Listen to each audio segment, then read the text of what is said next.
अस्सलाम वालेकुम। Second opinion के साथ मैं हूं मोहम्मद शेर ब्यार खान। एक मतलब फिर आपसे दरख्वास्त है कि चैनल को सब्सक्राइब करें, लाइक करें, शेयर करें और कमेंट्स बॉक्स में अपनी राय से ज़रूर आगाह करें। तो दोस्तों, आज की इस वीडियो में हम बात करेंगे कि ऐसी भयानक और तेज़ी से बदलती हुई जंगी सूरत हाल की जिसने न सिर्फ मशरक़ वस्ता बल्कि पूरी दुनिया को हिला कर रख दिया है। ईरान, अमरीका और इसराइल के दरमियान कशीदगी की एक फुल स्केल कॉन्फ्लिक्ट में तब्दील हो चुकी है जंग, और इस जंग के असरात आलमी मईशत, तेल की कीमतों और सिक्योरिटी के साथ साथ जियो पॉलिटिक्स पर वाज़ेह तौर पर नज़र आते हैं। कहानी का आगाज़ होता है 28 फरवरी से, जब इसराइल और अमेरिका ने ईरान के खिलाफ एक coordinated surgical air operation launch किया, और साथ ही साथ इस ऑपरेशन में लॉन्ग रेंज और एडवांस फाइटर जेट्स मिसाइल इस्तेमाल किए गए। ईरान की अहम न्यूक्लियर जो साइट्स थी, जो फैसिलिटीज़ थी, जैसे नतंज और फुर्दू को टारगेट किया गया। साथ ही बैलिस्टिक मिसाइल और स्टोरेज साइट्स और पासदारान इनकलाब के स्ट्रेटेजिक हेडक्वार्टर को भी निशाना बनाया गया। इब्तदाई हमले इंतहाई तबाहकुन थे। ईरान दिफाई निज़ाम को शदीद नुकसान पहुँचा, और सबको चौंका देने वाली ये खबर आई कि ईरान के सुप्रीम लीडर आयतुल्ला खामनाई समेत कई हाई रैंकिंग मिलिट्री ऑफिशल्स इस हमले में मारे गए। इस वाक़े ने न सिर्फ ईरान बल्कि पूरी दुनिया को शॉक वेव में तब्दील कर दिया, और साथ ही साथ जब आयतुल्ला खामनाई की शहादत हुई तो उसके बाद लग ये ऐसा रहा था कि ईरान जो है वो ये जंग हारता हुआ दिखाई देगा और बहुत जल्दी अमेरिका के आगे सरेंडर कर देगा। लेकिन ईरान ने वो ताकत दिखाई जो शायद अमेरिका कभी एक्सपेक्ट ही नहीं करता था। इसी दौरान एक और अफसोसनाक वाक़या भी पेश आया जब अमेरिका ने एक टॉम हॉक मिसाइल ईरान के शहर मीनाब में एक स्कूल पर गिरा दिए, जिसके नतीजे में 170 मासूम जानें शहीद हो गई। वो मासूम बच्चियाँ थीं जो शहीद हुई, और ये वाक़या जंग के इंसानी पहलुओं को दुनिया के सामने ले आया, और आलमी सतह पर इस तमाम तर वाक़े की शदीद तौर पर मज़म्मत की गई। ईरान ने फौरी रद्द-ए-अमल दिया और साथ ही साथ ऑपरेशन वादा-ए सादत लॉन्च कर दिया। इस ऑपरेशन के तहत सैकड़ों बैलिस्टिक और ड्रोन्स मिसाइल इसराइल और खलीजी ममालिक में मौजूद अमरीकी मिलिट्री बेसिस की तरफ फायर किए गए। आयरन डोम और दीगर डिफेंस सिस्टम के बावजूद कई मिसाइल अपने टारगेट तक पहुंचने में कामयाब भी रहे। इसके साथ ही साथ मुज्तबा खामनाई ने आयतुल्ला खामनाई की जानशीन बन गए, और इस तरह से वो रहबर आला का उन्होंने मनसब हासिल किया। मुज्तबा खामनाई जो कि आयतुल्ला खामनाई के बेटे थे, उनके बारे में भी इत्तलात मौसूल हुई कि जैसे ही उनकी नॉमिनेशन हुई उसके साथ ही अमेरिका ने एक मिसाइल दागा जिसमें वो शदीद ज़ख्मी, और उसके बाद इत्तेफाक ऐसा है कि अभी तक वो मंजर आम पर नहीं आए। लेकिन उनके अक्सर व बेशतर जो बयानात हैं वो हम सुनते भी रहते हैं और उनकी नशर भी किए जाते हैं। तो अब बात करते हैं जंग के पहले हफ्ते की, जहां पर अमेरिका और इसराइल ने ईरान को 1000 से ज़ायद मिलिट्री टारगेट्स को हिट किया। इन हमलों में मिलिट्री बेसिस के साथ साथ कम्युनिकेशन हब्स और वेपन्स हब को भी निशाना बनाया गया। ईरान को भारी जानी और माली नुकसान उठाना पड़ा, मगर ईरान ने फिर भी भरपूर मज़ाहमत की है। साथ ही साथ दूसरे हफ्ते की सूरत हाल जानी तो वो मज़ीद पेचीदा हो गई। ईरान ने तेज़ी से नया सुप्रीम लीडर तो मुंतखब किया, और ज़ाहिर ऐसा ही हुआ कि रियासती ढांचा अब मज़ीद मजबूत होगा। इसी दौरान ईरान ने एक बड़ा स्ट्रेटेजिक फ़ैसला करते हुए आबनाए हॉर्मुज़ बंद करने का फ़ैसला किया।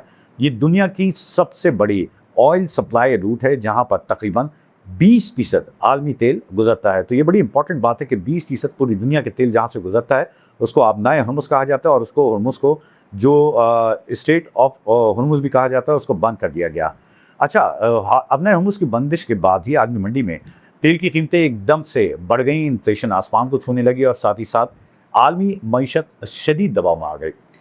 इसी दौरान यमन के हूसी ग्रुप भी इस जंग में शामिल हुआ, और उन्होंने जो है जो नेवल फ्लीट थी बहरा एमर में अमेरिका की, उसके साथ साथ अल असद एयरबेस, इराक में मौजूद अमरीकी अड्डे ख़ास तौर से जो है उनको निशाना बनाया। और अमरीकी फ़ौज ने तस्दीक भी की कि कोएब में 6 अमरीकी फ़ौजी इस ड्रोन में हलाक हुए हैं, इस ड्रोन अटैक में। इसके साथ ही शोएब बंदरगाह थी जहाँ पर एक हमला हुआ, और वहाँ पर रिफिलिंग एयरक्राफ्ट को निशाना बनाया गया। साथ ही साथ तमाम अमला वहाँ पर जो मौजूद था वो हलाक हो गया इस एयरक्राफ्ट का। मज़ीद हैरानकुन तौर पर अमेरिका के जो फ्रेंडली फायर थे उन्होंने ये भी तस्लीम किया कि कुवैत की फ़ज़ाई हदूद में 3 फाइटर जेट ऐसे हैं जिनको तबाह कर दिया गया।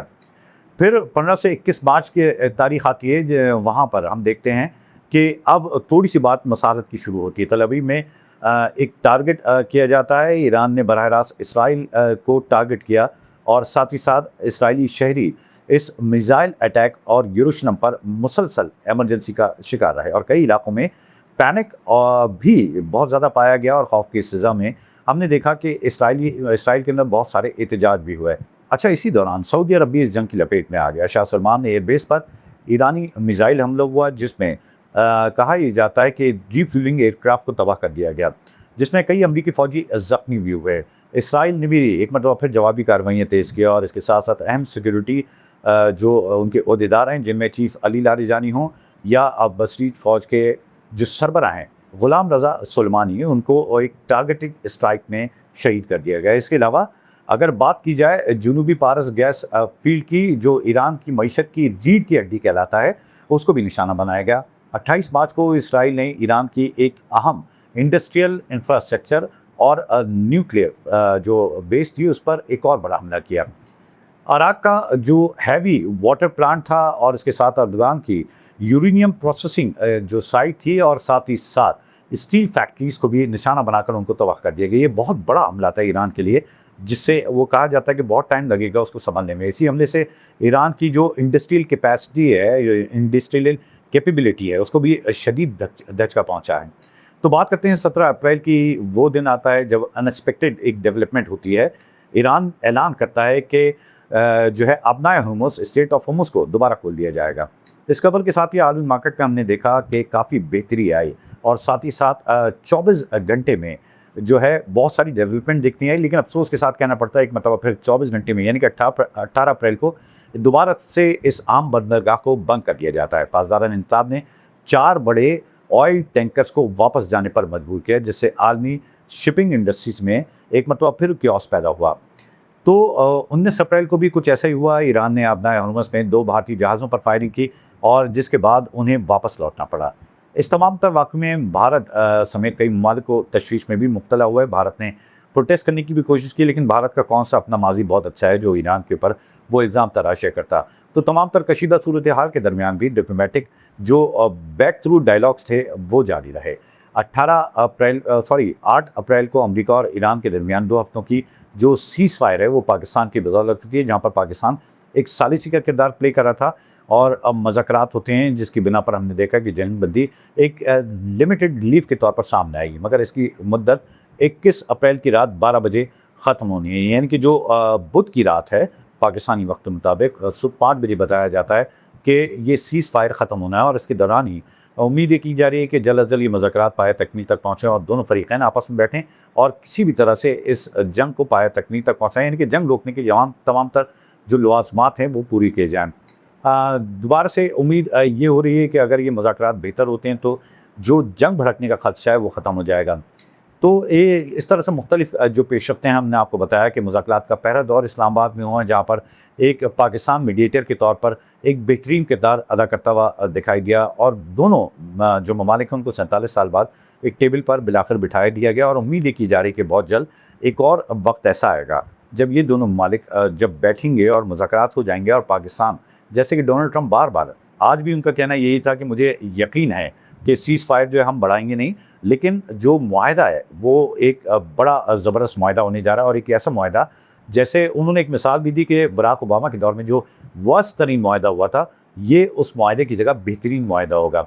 तो टेम्परेरी पॉज अभी तक जारी है और उम्मीद ये की जा रही है कि सीज़ फायर होगा और सीज़ फायर के साथ साथ एक बड़ा मुआहदा होने जा रहा है अमेरिका और ईरान के दरमियान, जिससे ये कॉन्फ्लिक्ट जो है वो ख़त्म हो जाएगा। और अगर ये कॉन्फ्लिक्ट जारी रहा तो न सिर्फ मशरिक़ वस्ता बल्कि पूरी दुनिया में जो इकोनॉमिक कोलैप्स है जिसका वो शिकार हो चुकी है और तेल की कीमतें जो बहुत ही ज़्यादा आपे से बाहर हो रही हैं, इसके अलावा इन्फ्लेशन की बात कर लें हम लोग, और साथ ही साथ जो दुनिया के लोगों के अंदर जो गैप्स आ रहे हैं, जो आपस में ताल्लुकात ख़त्म हो रहे हैं एक दूसरे ममालिक के, ना मिलना जुलना हो रहा है, ना कोई ताल्लुकात ऐसे बन रहे हैं, ना कोई ग्लोबल ट्रेड की बात हो रही है, तो ये ओवरऑल बहुत ही ज़्यादा रिसेशन की तरफ तमाम तर सूरत हाल जारी है।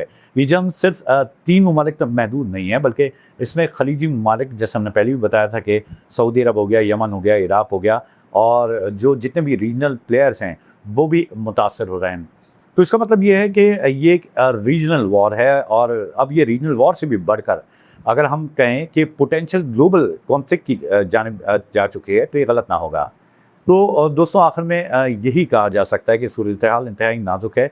दुनिया को फ़ौरी तौर पर डिप्लोमैटिक सॉल्यूशन की जानिब बढ़ना होगा।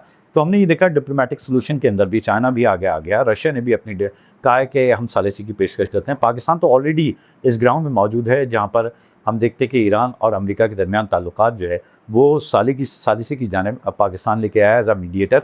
तो इनको बड़ी सपोर्ट हासिल रही, पाकिस्तान को चाइना की भी सपोर्ट हासिल रही, साथ रशिया ने भी ऑफ़र किया और सऊदी अरब से जो पाकिस्तान के वज़ीर-ए-आज़म ने दौरा किया था, उसके बहुत ज़बरदस्त नताइज जो हैं वो सामने आ रहे हैं। देखें, जंग जो है कभी भी किसी मसले का हल नहीं हुआ करती, जंग कोई भी जीत जाए और तो आखिर में जो हारती है वो इंसानियत है, इंसानियत ही हारती है, इंसानियत ही शर्मिंदा होती है। तो हमें ये समझना होगा कि क्या ये जंग रुकेगी या ये मज़ीद शिद्दत इख्तियार करेगी। तो मुझे उम्मीद है कि आपको जो हमारा व्लॉग पसंद आया होगा और आपसे एक दरख्वास्त भी है कि आप क्या सोचते हैं, क्या इस जंग को जारी रहना चाहिए? जो ईरान जिस तरह से डिफेंस अपना मजबूत बना रहा है, ईरान की आवाम जो है, ख़वातीन भी सड़कों पर आई हैं और उन्होंने ये देखा कि जंगबंदी जो है वो ख़त्म होने वाली है, तो सीज़ फायर के ख़ात्मे पर ईरान की जो हुकूमत है उसके हक़ में ख़वातीन बड़ी तादाद में हमने देखा कि जुलूस की शक्ल में निकली और उन्होंने अमेरिका के ख़िलाफ़ एहतजाज किया। ये तमाम तर चीज़ें तो एक तरफ हैं, दूसरी तरफ जो हमने जैसे बात की इकॉनमी और उसके साथ-साथ जो माशी राब्तों के अलावा भी जो दुनियावी राब्ते हैं बिल्कुल मुनक़ता हो चुके हैं, उनको भी किसी नहज पर आना ज़रूरी है। मुझे उम्मीद है आपको ये काविश पसंद आई होगी। आपसे एक मरतबा फिर दरख्वास्त करूँगा, चैनल को सब्सक्राइब करें, लाइक करें, बेल आइकन ज़रूर प्रेस करें अगली वीडियो के लिए और साथ ही साथ अपनी जो कीमती राय है उससे हमें ज़रूर आगाह करें। अपना बहुत ख्याल रखिएगा। पाकिस्तान ज़िंदाबाद।